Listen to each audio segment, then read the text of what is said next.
FA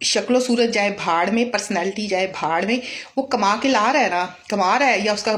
کوئی مشترکہ اپنے والدین کے ساتھ کاروبار ہے، وہ مشترکہ خاندان میں رہتا ہے یا کچھ بھی کرتا ہے، وہ کما رہا ہے نا، اس کے پاس گاڑی ہے، اس کے پاس چھوٹا موٹا گھر ہے، یہ ہمارا کرائٹیریا ہوتا ہے. اور یہ اس کرائٹیریا پہ جو بھی ہمیں نظر آتا ہے ہم اپنی بیٹی اس کے حوالے کر دیتے ہیں، یہ سوچے سمجھے بغیر کہ کیا ہماری بیٹی جوائنٹ فیملی میں، بڑی فیملی میں ایڈجسٹ کر پائے گی، کیا ہماری بیٹی کی بھی کوئی خواہشات ہیں، کیا ہماری بیٹی جو ہے وہ اس بندے کے ساتھ ایڈجسٹ کر پائے گی، کیا ہمیں اپنی بیٹی کی مزاج کا پتہ ہوتا ہے، کیا وہ اتنا بوجھ اٹھا سکے گی، یا وہ کس طرح سے اس بندے کو برداشت کرے گی، اس کا اگر مزاج اس کے ساتھ نہیں ملتا. یہ ماؤں کو، گھر والوں کو بہت اچھی طرح پتا ہوتا ہے کہ بچی کا مزاج کیسا ہے، لیکن پھر بھی ہم بغیر سوچے سمجھے سمپل ایک کرائٹیریا کی بیس پہ اس کو اگلے کے حوالے کر دیتے. پھر وہ بیچاری اگر بچی 18 20 سال 22 سال کی بھی ہے تو آپ مجھے بتائیں وہ جاتے ہی بچے پیدا کرنا شروع کر دیتی ہے. اس نے ابھی دنیا کھل کے دیکھی نہیں ہوتی، وہ ایک گھر سے باہر نکلی ہوتی ہے جس میں اس نے تھوڑی بہت تعلیم حاصل کی ہوتی ہے، اسکول کالج گئی ہوتی ہے، وہ بھی ایک نظریاتی طریقے سے اور پابندیوں میں، اور اس کے بعد جیسے ہی وہ جاتی ہے اور بھی وہ اس بندے کو سمجھ پار نہیں رہی ہوتی، اس کا مزاج بھی اس کے ساتھ مختلف ہوتا ہے، اس کی فیملی ابھی وہ اس کو دیکھ رہی ہوتی ہے، سمجھنے کی کوشش کر رہی ہوتی ہے، تو ساتھ ہی اس کو خبر آتی ہے کہ وہ پریگننٹ ہو گئی ہے. اور بچہ پیدا کرنا کوئی اتنا آسان کام ہے؟ بچہ پیدا کرنے کے لیے بھی آپ کو مینٹلی طور پہ پریپیئر ہونا پڑتا ہے، لیکن وہ مینٹلی پریپیئر بھی نہیں ہوتی، لیکن اس پر ایک سوشل آبلیگیشن ہوتی ہے کہ اس نے بچے پیدا کرنے، وہ بچے پیدا کرنا شروع کر دیتی ہے. 4-5 بچے، وہ 25-26 سال کی عمر تک 4-5 بچے پیدا کرتی ہے. اور جب وہ بچے پیدا کرتی ہے تو اس کی اتنی مت ماری جا چکی ہوتی ہے کہ اس کی پرسنالٹی کہیں بہت پیچھے دب جاتی ہے، اس کو پتہ ہی نہیں ہوتا کہ وہ ہے کون، وہ مطلب بیٹی ہے، بیوی ہے، ماں ہے، بہو ہے، کیا ہے. وہ ان سب چیزوں میں اس کی وہ کھچڑی پکتی ہے، یا تو وہ بالکل اس کی پرسنالٹی جو ہے وہ ڈمپ ہو جاتی ہے، یا وہ بہت نیگیٹو ہو جاتی ہے. کیونکہ اتنے بوجھ کے بعد یہ 2 چیزیں ہی ہو سکتی ہیں، تیسری چیز نہیں ہو سکتی، اس کی بیلنس پرسنالٹی ختم ہو جاتی. ہم جو یہ کہتے ہیں نا گھریلو خواتین سیاستیں کرتی ہیں، یہ جو ہے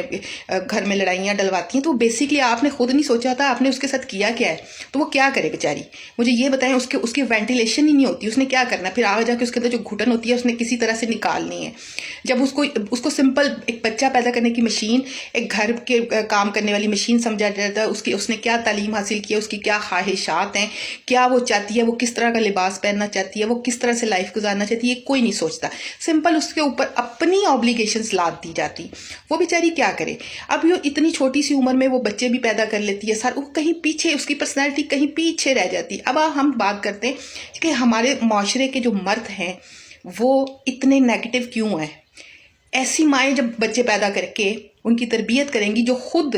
جن کی مینٹل گروتھ نہیں ہوئی ہوتی،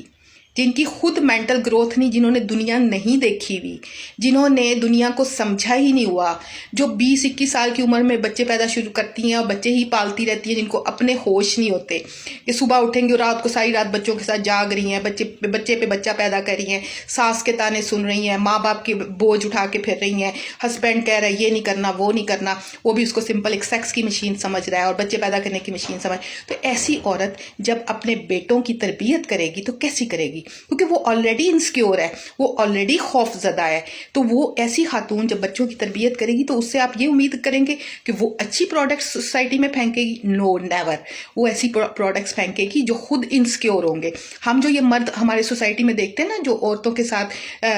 غلط کرتے ہیں، عورتوں کے ساتھ ان کے حقوق سلب کرتے ہیں، ان کے ساتھ زیادتیاں کرتے ہیں، تو بیسیکلی یہ ان ماؤں کی پیداوار ہوتے ہیں، کیونکہ جو خود انسیکیور ہوتی ہیں، جو دبی ہوئی ہوتی ہیں، جن کو خود نہیں پتا ہوتا کہ وہ دنیا میں کیا کرنے آئی ہیں، جو سمپل ایک بوجھ لے کے آتی ہیں دنیا میں اپنے ماں باپ کے خواہشات کا، اپنے ہسبینڈ کی خواہشات کا، اپنی اولاد کی خواہشات کا، اس کے علاوہ ان کی کوئی لائف نہیں ہوتی. تو ایسی خواتین جب دنیا میں آئیں گی، ان کی شادیاں کریں گے، اور چھوٹی عمر میں جب آپ شادیاں کر دیں گے اور وہ بچے پیدا کریں گی تو وہ بچوں کو کس طرح سے ان کی تعلیم و تربیت بنائیں گی. آج کل کے تیز دور میں وہ اس قسم کے گھٹے ہوئے ماحول میں جب بچوں کی تربیت کریں گی تو آپ ان سے یہ امید مت کریں کہ وہ کوئی آزاد ذہن کے اور کوئی کھلے ذہن کے، کوئی لبرل قسم کے، کوئی سمجھدار قسم کے بچے پروڈیوس کریں گی. ان کی بھی یہی خواہش ہوتی ہے اپنی بیٹیوں کی وہ شادیاں کرنا چاہ رہی ہوتی ہیں اور بہویں وہ لانا چاہ رہی ہوتی ہیں، جیسے انہوں نے دب کے زندگی گزاری ہوتی ہے، پھر وہ بہوؤں سے بدلہ لیں گی اور وہ بیٹوں کو بھڑکائیں گی، بیٹوں کے ذہن میں نیگیٹو چیزیں ڈالیں گی، اور وہ نیگیٹیوٹی بیٹے جو ہیں سوسائٹی میں جا کے پھینکیں گے اور معاشرے میں گند ڈالیں گے۔ تو لہٰذا شادی جو ہے ہمیشہ سوچ سمجھ کے کرنی چاہیے، بچیوں سے پوچھ کے کرنی چاہیے، اور ایک میچور ایج میں کرنی چاہیے۔ چھوٹی ایج میں کریں گے تو یہی نتائج نکلیں گے۔ Thank you.